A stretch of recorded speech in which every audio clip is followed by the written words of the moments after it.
Hello guys, আসসালামু আলাইকুম। আশা করি সবাই ভালো আছেন। আমি আছি কাতারের দোহা থেকে।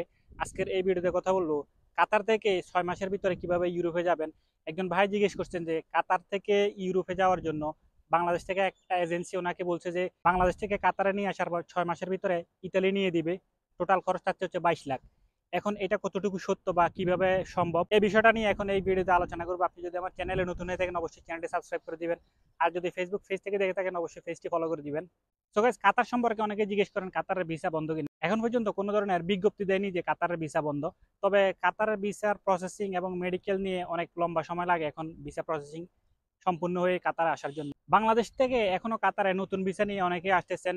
বাংলাদেশের এজেন্সিগুলো এখন যেভাবে ভিসা বিক্রি করে থাকে, তার প্রথম কথা হচ্ছে আপনাকে ফুড ডেলিভারিতে কাজ দিবে, এখানে এসে লাইসেন্স বানিয়ে দিবে। সেটা হচ্ছে আপনাকে এখানে 6 মাস রেখে ইউরোপে পাঠিয়ে দিবে। এখন এটার বাস্তবতা কতটুকু? কোম্পানির ভিসাতে এসে লাইসেন্স নিয়ে এখানে ফুড ডেলিভারিতে কাজ করা যায়, এটা সত্য, কিন্তু আপনার লাইসেন্স পেতে অনেক দীর্ঘ সময় লাগে।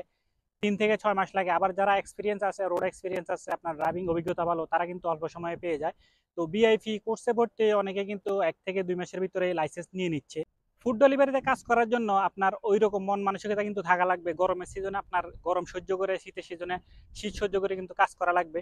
যতটা সহজে বলা হয় যে ফুড ডেলিভারিতে কাজ করলে আপনি লাখ লাখ টাকা ইনকাম করবেন, ইনকাম করা যায়, কিন্তু এখানে আপনার পরিশ্রম আছে। তাছাড়া বেশি পরিমাণ আয় করার জন্য আপনাকে কিন্তু এখানে ইনভেস্ট করা লাগবে। যেমন আপনি লাইসেন্স নেবেন, এই লাইসেন্স নেওয়ার জন্য কিন্তু একটা খরচ আছে। মিনিমাম আপনার 1 থেকে 1.5 লাখ টাকা তো লাইসেন্সের জন্যই যাবে। প্লাস হচ্ছে আপনার একটা গাড়ি নেওয়া লাগবে। আপনি নিজে যদি গাড়ি নেন অন্তত 15,000 রিয়ালের নিচে গাড়ি নিলে তেমন একটা ভালো হবে না, আপনার মেনটেন্স খরচ বেশি এসে যাবে। এ নিয়ে আমি আরেকটা ভিডিও করছি, সেটা দেখতে পারেন। এখন কথা হচ্ছে কাতার থেকে আপনার ইতালি বা ইউরোপের কোনো দেশে যাওয়া যায় কিনা।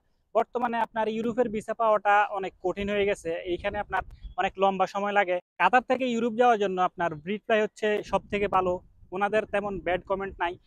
কিছু কিছু কমেন্ট অনেকেই করেন যে তাদের অফিস স্টাফদের ব্যবহার ভালো না, কিন্তু তাদের যে পলিসি আছে অন্যান্য সব এজেন্সির থেকে ভালো। ব্রিড ফ্লাই এজেন্সি সিস্টেম হচ্ছে আপনার থেকে 6 মাসের জন্য 1500 রিয়াল নিবে। এর ভিতরে যদি আপনার ভিসা হয় তাহলে তো হলো, আর তা না হলে আপনি আপনার টাকা উইথড্র করতে পারবেন। এছাড়া ভিসা রিজেক্ট হলে তারা কোনো ধরনের চার্জ কাটে না। ব্রিট ফ্লাই এর সিইও মোর্শেদ ভাই উনি কিন্তু আপনার লাইভে এসে সবকিছু বলে দেয়। আপনার যদি ভিসা রিজেক্ট হয় বা আপনার যদি ভিসা না পান 1 থেকে 6 মাসের ভিতরে, আপনার টাকা কিন্তু আপনি উইথড্র করে নিতে পারবেন। এখানে আপনার 1500 রিয়াল তারা প্রথমে নিয়ে থাকে প্রাথমিকভাবে। পরবর্তীতে আপনার এটা 25,000 থেকে 30,000 রিয়াল পর্যন্ত তারা নিয়ে থাকে। এটা বিভিন্ন দেশের উপরে নির্ভর করে আপনি কোন দেশে যাচ্ছেন।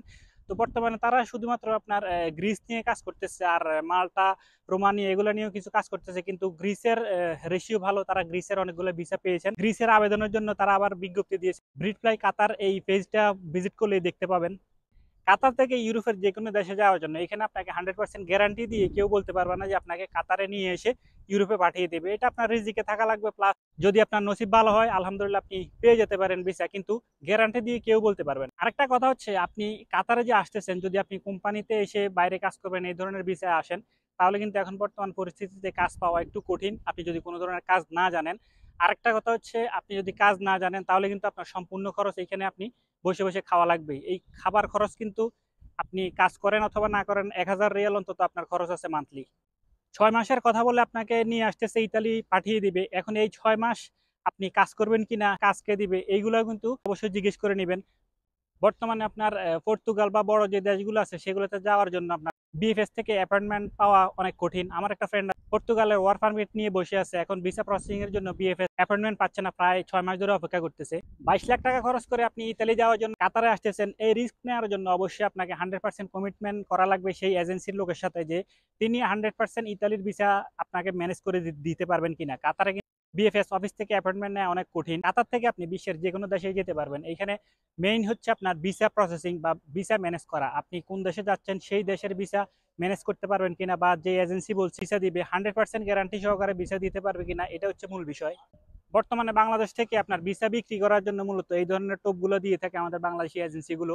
তো গাইজ, আপনি ইউরোপে যাওয়ার জন্য সে আপনাকে কোন মাধ্যমে নিতেছে, কিভাবে ভিসা ম্যানেজ করে দিবে, এই জিনিসটা অবশ্যই আপনি তার থেকে এনশিওর হয়ে নেবেন। আর আপনার অবশ্যই জামিনদার রাখবেন। অনেকগুলো টাকা এখানে আপনি একবার কাতারে এসে গেলে কিন্তু ফেসে যাবে। কাতারে আগের মতো অ্যাভেলেবেল কাজ নাই, যার কারণে কাতারে এসে এখন কাজ পাওয়াটাও কঠিন। সো গাইজ, এই ছিল আজকের মতো। ইনশাল্লাহ দেখা হবে পরবর্তী ভিডিওতে অন্য কোনো টপিক। সে পর্যন্ত সবাই ভালো থাকবেন। আল্লাহ হাফেজ।